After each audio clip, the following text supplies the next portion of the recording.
कृष्ण को बदनाम ना करे राधा के साथ। भगवान श्री कृष्ण ने अर्जुन को कहा वो एक ब्रह्म है, लेकिन लोगों ने क्या करा, कृष्ण जी को ही परमात्मा बनाकर प्रस्तुत कर। कृष्ण ने कुब्जा के साथ संभोग किया, भागवत और षड्यंत्र किया, रामायण के अंदर मिलावट कर दी, गीता के अंदर मिलावट है, महाभारत के अंदर मिलावट है, आपने सारे धर्म ग्रंथों को कलंकित कर दिया, आपके महापुरुषों के जीवन को कलंकित कर दिया। दिव्य दृष्टि का मतलब कुछ सुपरनैचुरल पावर नहीं है जो आपके पास नहीं हो सकती। ज्ञान होना जरूरी है, ज्ञान को ही दिव्य दृष्टि कहा गया है। और दिव्य दृष्टि द्वारा अर्थात ज्ञान के द्वारा, जब यहाँ भगवान कहते हैं कि जब हर कोई मुझे, तो वो अपने आप को ना कह के ईश्वर को संबोधित करते हैं, क्योंकि श्री कृष्ण स्वयं एक योगी है और उन्हें भी ये ईश्वरीय ज्ञान प्राप्त है और वो भी ईश्वर के ही उपासक। तो चारों वेदों में हमें बहुत कम मतभेद मिलेंगे। इनफैक्ट वेदों के जो मंत्र भी एक दूसरे में मिलेंगे। जब हम पुराणों को देखते हैं वहाँ मुझे सुनने में आता है कि सात्विक पुराण भी है, राजसिक पुराण भी है, तामसिक भी है, कहीं शिव जी लड़ जा रहे हैं तो विष्णु जी छोटे हो जा रहे हैं, कहीं विष्णु जी को ऊपर रखा जा रहा है। वेद थे, वैदिक विचारधारा थी, तो ऐसा क्या अचानक से आ गया कि हमें पौराणिक दृष्टिकोण से चीजें लिखनी पड़ी। जो अवतारवादों पे जो पुस्तकें हैं, पुराण हैं, उनको ये अपेंडिक्स डालना चाहिए क्योंकि हमें इस तरीके से कौन समझेगा, आपने पुराण लिख दी या तो आप उसमें ऋषि लोग अटैच कर देते हैं, ये सिंबॉलिज्म। आर्य समाज जो है वो अवतारवाद पर रुक लिया करता है, क्योंकि अवतारवाद के साथ बहुत सी ऐसी चीजें हैं जो आती हैं जो हम न विज्ञान की कसौटी पर न कॉमन सेंस में बनती भी नहीं। हम जब अवतारवाद में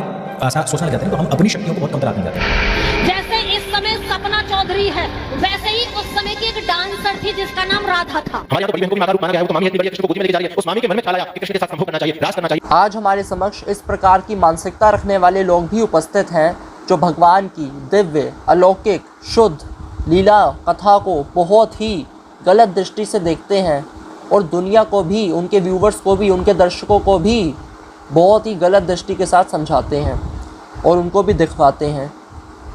और दुख की बात तो ये है कि ऐसे लोगों की जो मानसिकता है, जो विचार हैं, आज समाज में बहुत प्रबल रूप से फैल रहे हैं। आप देखेंगे कि ऐसी मानसिकता रखने वाले लोग भी आपको बहुत ही ज़्यादा फेमस दिखेंगे, बहुत ही ज़्यादा फॉलोअर्स वाले मिलेंगे।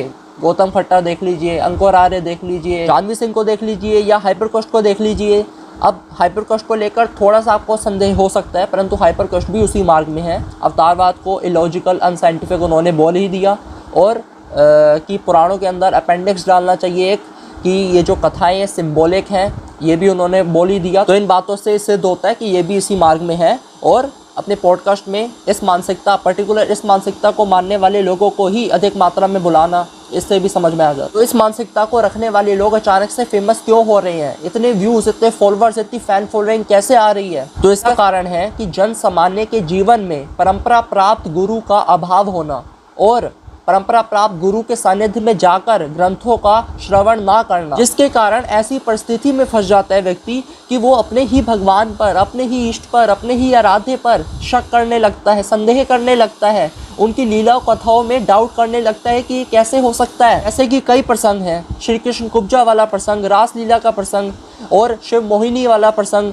ऐसे बहुत सारे प्रसंग हैं जहाँ पर डाउट होगा और लगेगा कि भगवान ऐसा कैसे कर सकते हैं, भगवान बुरा कैसे कर सकते हैं। तो परंपरा प्राप्त गुरु के सानिध्य में जाकर ग्रंथों का अध्ययन ना करने के कारण और स्वयं से ही ग्रंथों का स्व अध्ययन करने के कारण व्यक्ति ऐसी परिस्थिति में फंस जाता है कि उसको भगवान पर ही संदेह होने लगता है, संशय होने लगता है।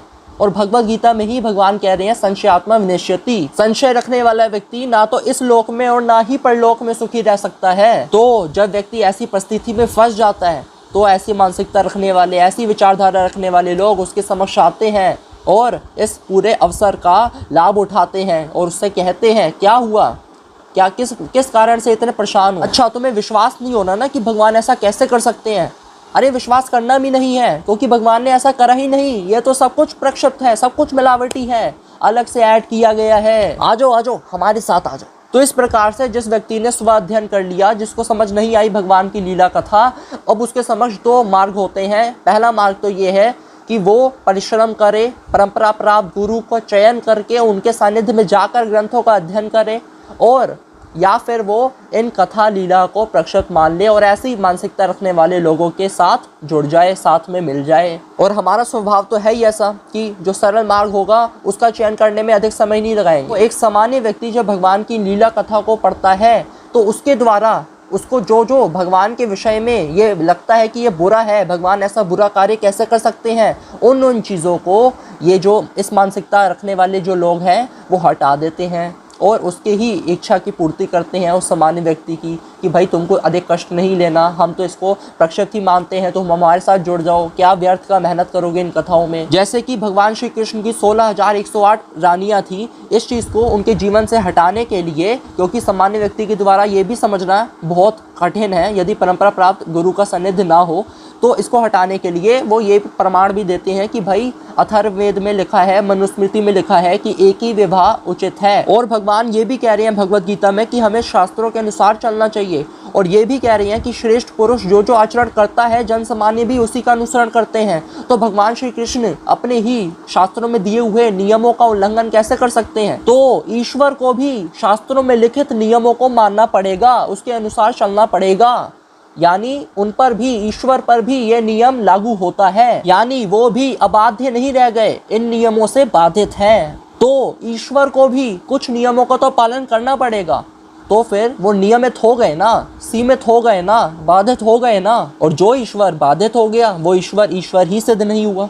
तो एक सामान्य व्यक्ति भगवान की लीला कथा को जब पढ़ता है तो उसके अकॉर्डिंग उसको लगता है कि भगवान को यहाँ पर दोष लग गया क्योंकि उन्होंने ऐसा करा। तो इसका उत्तर भगवत गीता 4.14 में भगवान ने दिया है कि ना तो कर्म मुझे दूषित करते हैं। कोई सोच सकता है कि चलो ठीक है, भगवान को दोष नहीं लगा उनके उन कर्मों का, परंतु वो फिर भी है तो गलत ही ना, भगवान ने ऐसा फिर भी क्यों किया? तो पहली बात, ऐसा प्रश्न वही करेगा जिसने अपने जीवन में कभी ग्रंथ को खोलकर उस कथा को पूरा नहीं पढ़ा, कहीं ना कहीं से सुन लिया और अपने हिसाब से अजम्पशंस बनाने लग गए, कुछ ऐसा हुआ होगा ना, कुछ ऐसा हुआ होगा। दूसरा, आप भगवान के ऊपर अच्छा बुरा थोप ही नहीं सकते कि ये भगवान के लिए अच्छा है या बुरा है। आप बताइए, एक मुक्त आत्मा भी जब ये देह त्याग देती है तो उसके पश्चात उस देह के जो परिजन हैं, जो संबंधी हैं, उनके दुख से उसको दुख होती है क्या उस मुक्त आत्मा को, या सुख से सुख होता है क्या? तो जब उस मुक्त आत्मा के लिए ही सुख दुख अच्छा बुरा कुछ नहीं रह गया तो हम कैसे सोच सकते हैं कि ईश्वर के लिए अच्छा बुरा होगा? तो मानवोचित दृष्टि से देखा जाने वाला कर्म मर्यादा हम भगवान में जो थोपने का प्रयास कर रहे हैं, ये भगवत गीता 9:11 में भगवान ने स्वयं ही बताया कि मेरे परम भाव को ना जानने वाले मूढ़ लोग मनुष्य का शरीर धारण करने वाले मुझ संपूर्ण भूतों के महान ईश्वर को तुच्छ समझते हैं, अर्थात अपनी योग माया से संसार के उद्धार के लिए मनुष्य रूप में विचरते हुए मुझ परमेश्वर को साधारण मनुष्य मानते हैं। तो ऐसे लोग कौन है? मूढ़ हैं, मूर्ख हैं ऐसे लोग। जब हम मानवोचित दृष्टि से देखा जाने वाला कर्म मर्यादा भगवान पर लागू कर रहे हैं, इम्प्लीमेंट कर रहे हैं, तब हम मूढ़ वाला कार्य कर रहे हैं कि हम भगवान के परम भाव को भूल जा रहे हैं। और मनुष्य रूप में भगवान आए तो हमने उन पर मानवोचित दृष्टि से देखा जाने वाला कर्म, मनुष्य की दृष्टि से देखा जाने वाला कर्म और मर्यादा उनके ऊपर लागू कर दी। तो यहाँ पर भगवान स्पष्ट रूप से कह रहे हैं कि ऐसे लोग मूर्ख हैं। तो भगवान की लीला कथा समझ ना आए तो परंपरा प्राप्त आचार्य के पास जाइए, उनके शरण में जाकर, उनके सानिध्य में जाकर उसका अध्ययन करिए ग्रंथ का। इनकी शरण में मत जाइए, इन मानसिकता, ऐसी मानसिकता रखने वालों के कि ये तो आपकी अज्ञानता का लाभ ही उठा रही हैं और आप लाभ उठाने दे रहे हो उनकी पास जाकर, उनकी शरण में जाकर। तो समझ आया क्यों इनको इतनी प्रसिद्धि मिल रही है, इतनी पॉपुलैरिटी मिल रही है? क्योंकि ये आपकी अज्ञानता का फायदा उठा रहे हैं। चलिए, बहुत बहुत धन्यवाद। राधे कृष्ण।